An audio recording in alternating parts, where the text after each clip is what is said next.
बड़ा होने में, वृद्धिगत होने में, वृक्ष बनने में समय लगता है। ठीक उसी प्रकार से ये जो बीज आपको इन 3 दिनों में मिला,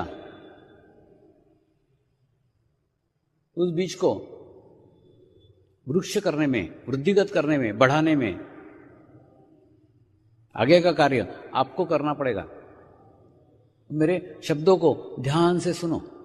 आज आपके जीवन में कुछ भी समस्या हो, आज आपके जीवन में कुछ भी प्रॉब्लम हो, उस प्रॉब्लम को, उस समस्या को कागज पे लिख के रखो और लिख करके पूर्ण रूप से समर्पित कर दो उस सामूहिकता को, उस कलेक्टिविटी को। और कर करके 45 दिन तक ध्यान करो, 45 दिन तक मेडिटेशन करो। अगर 45 दिन के बाद आपकी समस्या हल हुई तो ध्यान आगे रखो, नहीं तो बंद कर दो। इतने विश्वास के साथ कौन कह सकता है? मैं कह रहा हूं, आप करके देखो। 45 दिन ध्यान साधना करके देखो और आपके जीवन की कोई भी समस्या, कोई भी प्रॉब्लम, सब प्रॉब्लम उसमें आ गई। कोई भी समस्या, कोई भी प्रॉब्लम के ऊपर से चित्त हटाओ। 45 दिन ध्यान में लगाओ।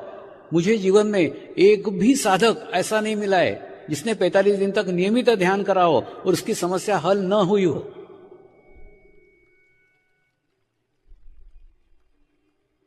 और कोई मैं आपकी समस्या नहीं हल करूंगा, मैं कोई आपकी प्रॉब्लम नहीं हल करूंगा, आपकी समस्या आप ही हल करोगे। मैं केवल आपको सामूहिकता दूंगा, कलेक्टिविटी दूंगा। मेरे सानिध्य में आप संतुलित होंगे, बैलेंस होंगे। बैलेंस व्यक्ति के प्रयत्न बैलेंस रहते हैं, उसका परिणाम बैलेंस आता है। आपके कार्य आप ही संपन्न करोगे। पीपल के झाड़ जैसा मैं केवल आपको संतुलित करने का कार्य करूंगा।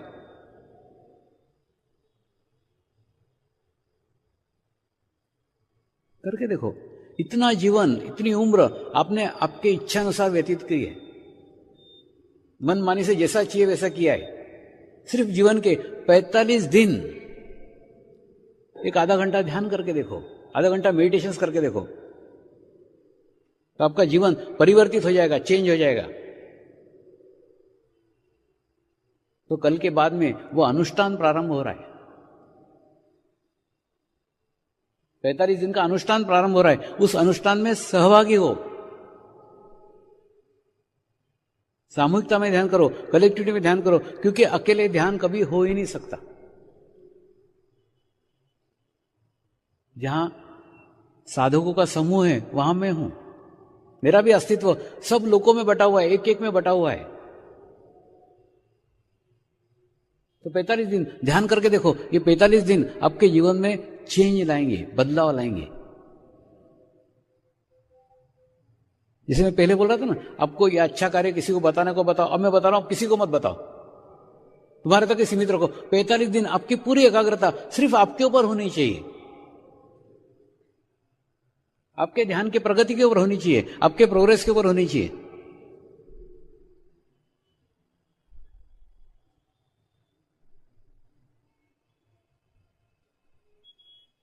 आज महिलाएं कितनी बड़ी संख्या में यहां संगठित हुई है, उसको संगठित करो, एकत्र हो जाओ।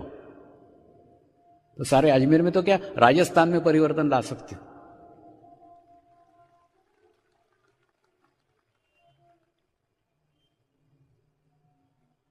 महिलाओं की एक विशेषता है, उनके हाथ से बांटने का कार्य बहुत बड़े स्तर के ऊपर होता है। करती है नहीं, होता है, क्योंकि स्वभाव हो गया है बांटना। वो अपने तक रख ही नहीं सकती।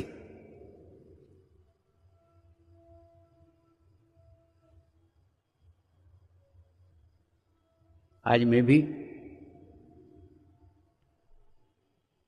जो दुनिया भर बांटते फिर रहा हूं, उसके पीछे भी गुरु मां का बहुत बड़ा सहारा है।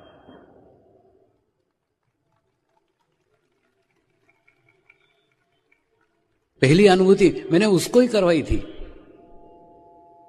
और अनुभूति कराने के बाद में उसको कहा था, अगर तेरे को लगता है कि ये अमृत, ये प्रसाद जन सामान्य तक पहुंचे, मनुष्य मात्र तक पहुंचे, तो तुझे तो परिवार संभालने की आदत ही हो गई है, अब और संभाल, मैं और बाहर जाता हूं।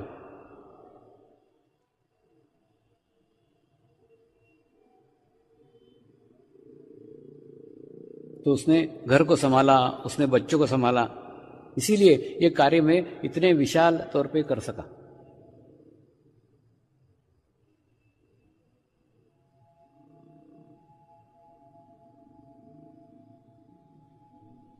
इस मार्ग में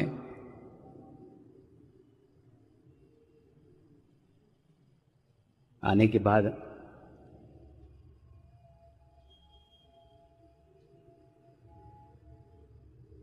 मेरी मां सदमे से ही मृत्यु को प्राप्त हुई। उसको सदमा लगा कि लड़का जंगल में चला गया, सब छोड़ के चला गया।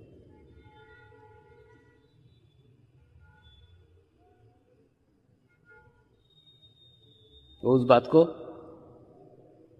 नहीं हजम कर पाई, लेकिन मैंने एक मां को गंवा करके लाखों माएं प्राप्त की है।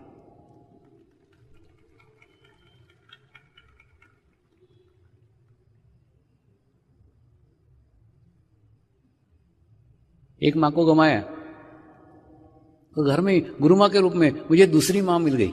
मां की कमी कभी नजर नहीं आई, महसूस नहीं हुई। अब बताओ ना, एक पागल व्यक्ति को 18 साल तक संभाल के रखना और उसके पागलपन को प्रोत्साहित करना सहज नहीं है, आसान नहीं है। एखादी स्त्री का पति की नौकरी छूट जाए 1 महीने, उसके मुंह पे हवाइयां उड़ने लग जाती पत्नी की, कि पति 1 महीने से कुछ काम नहीं कर रहा है और मैं तो 18 साल से कुछ भी नहीं कर रहा था, और अट्टा कट्टा मुस्टंडा। ऐसा नहीं कि लंगड़ा लूला हो तो सिंपैथी हो किसी की, अरे रे बेचारे का पति लंगड़ा, नहीं, अच्छा कुछ नहीं करता। और गुरुमां बोलती थी तुम्हारे नौकरी नहीं करने से तकलीफ मेरे को है, वो सहन करके मैं बोल रही हूं मत करो, तो तुम उनकी बातें क्यों सुनते हो? तुम नौकरी करने तब जाना जब उनके पैसे लेके तुम्हारे बच्चों को मैं पालूं। मैं नौकरी कर रही हूं, मैं पाल रही हूं, उनसे पैसे नहीं मांग रहे हो, तो उनकी बातों को ज्यादा ध्यान मत दो। तुम वो करो जो तुमको योग्य है। तुम्हारी आत्मा जो कह रही है वो करो।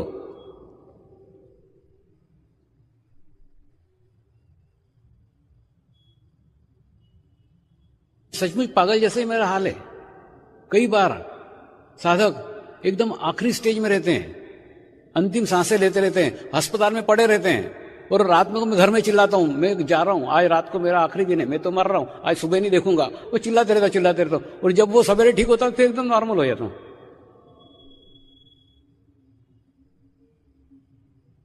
क्योंकि एक एक साधक के साथ जुड़ा हुआ हूं, एक एक साधक की पीड़ा मैं अनुभव करता हूं।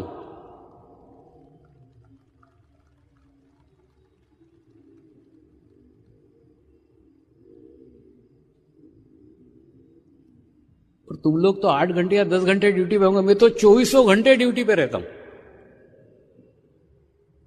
2400 घंटे, किसी भी क्षण, किसी भी समय। और फिर मेरे विचित्र व्यवहार को समझाना बहुत मुश्किल हो जाता है, बहुत कठिन हो जाता है।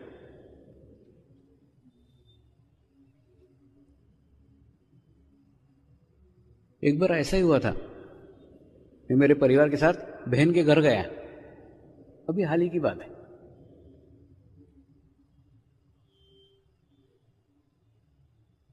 घर में अच्छा फंक्शन रखा गया था, अच्छा खाने का कार्यक्रम था, सब रिलेटिव्स को बुलाया था, सब अच्छा फंक्शन था।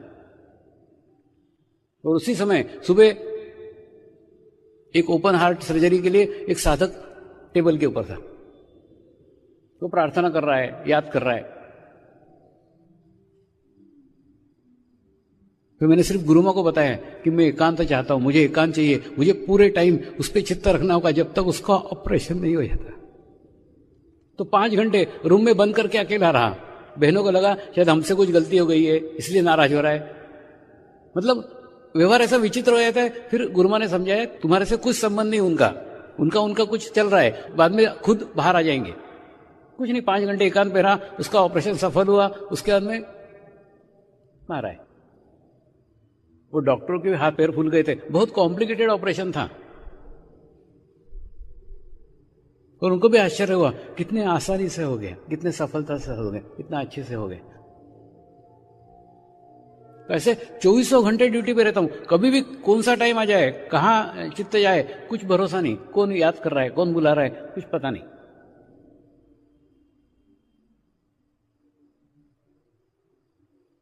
तो ऐसे पति को 24 घंटे झेलना कितना हेडेक है।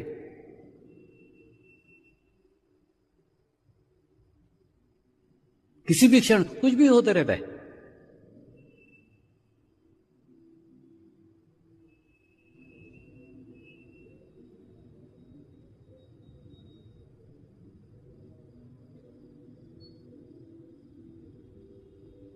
एक बहुत बड़ी सामूहिकता में मैंने अपने आप को बांट रखा है।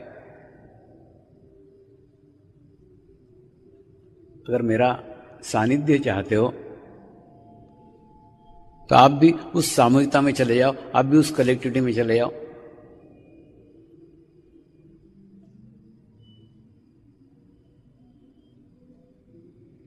कि उसी सामूहिकता में मैं भी रहता हूं।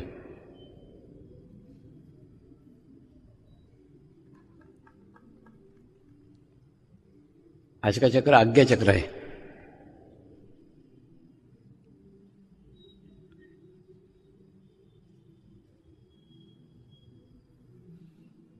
आज्ञा चक्र का द्विदलीय चक्र है, यानी दो पंखुड़ियां हैं। रवि ग्रह का स्थान है।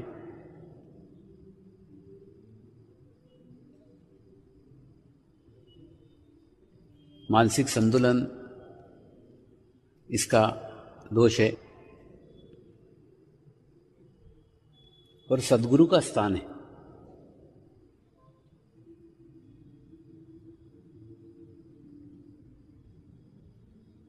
और इस चक्र को पार करने का तरीका, इस चक्र को पार करने का मार्ग केवल एक ही है, समर्पण समर्पण समर्पण, बस, और कुछ नहीं।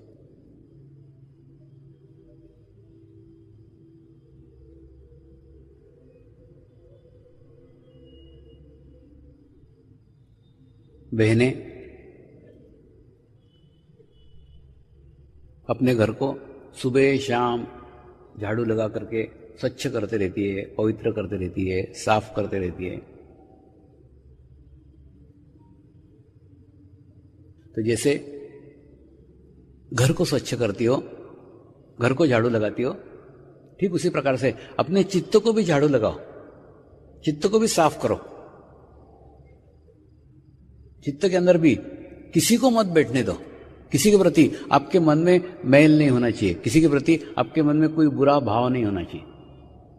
जेठानी ने 8 साल पहले क्या कहा वो भी याद रखती हो, वो भी छोड़ दो ना, कुछ भी याद नहीं होना चाहिए।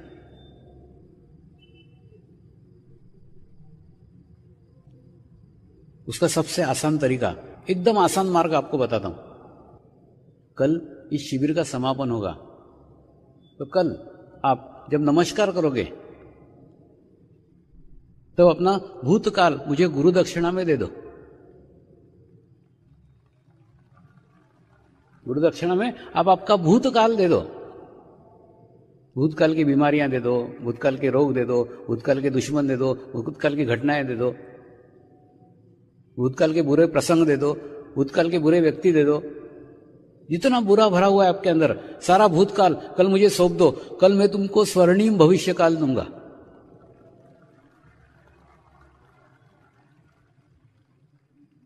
ये चीज दान करते हैं, वो चीज बाद में मांगते नहीं है,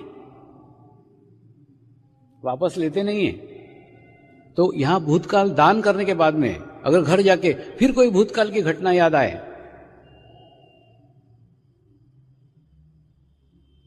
तो अपने मन को समझाओ, मैं मेरा भूतकाल स्वामी जी को दान करके आया हूं, मैं मेरा भूतकाल स्वामी जी को दान करके आई हूं। उसके ऊपर विचार करने का, सोचने का मुझे कोई भी अधिकार नहीं है।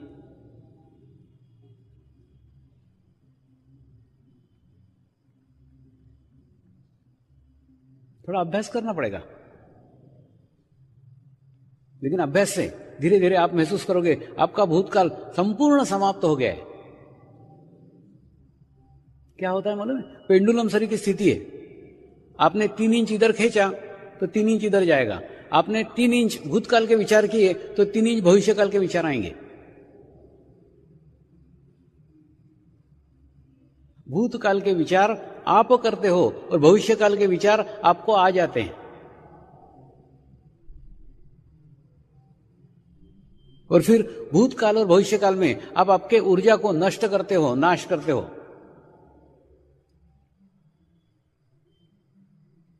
अगर इस दोनों चक्कर में से निकलने का है तो एक ही मार्ग है, भूतकाल डोनेट कर दो, भूतकाल दान कर दो। तो क्या होगा? भविष्य काल के विचार भी नहीं आएंगे, और भविष्य काल के विचार नहीं आएंगे तो क्या होगा? मध्य में रहोगे, वर्तमान में रहोगे, और वर्तमान में रहोगे तो जो कुछ कार्य करोगे सर्वश्रेष्ठ कार्य करोगे, सर्वोत्तम कार्य करोगे, तो भविष्य खुद ब खुद उज्जवल हो जाएगा। अभी प्रॉब्लम क्या है? प्रॉब्लम ये कि हम हमारी ऊर्जा को, हम हमारी शक्ति को नष्ट कर रहे हैं भूतकाल और भविष्यकाल के विचार करने में। दूसरा,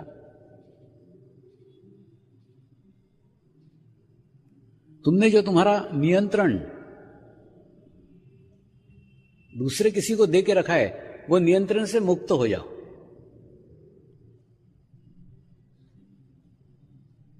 नियंत्रण दे के रखा है माने तुमने तुम्हारे आज्ञा चक्र में किसी को बिठा के रखा हुआ है और तुम्हारे ऊपर उसका नियंत्रण है।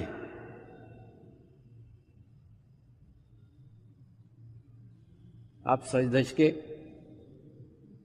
एखादी शादी की पार्टी में जाती हो और उस पार्टी में जो आज्ञा चक्र में बैठा हुआ व्यक्ति है वो देखने के बाद में आप हरी पीली काली नीली होने लग जाती हो।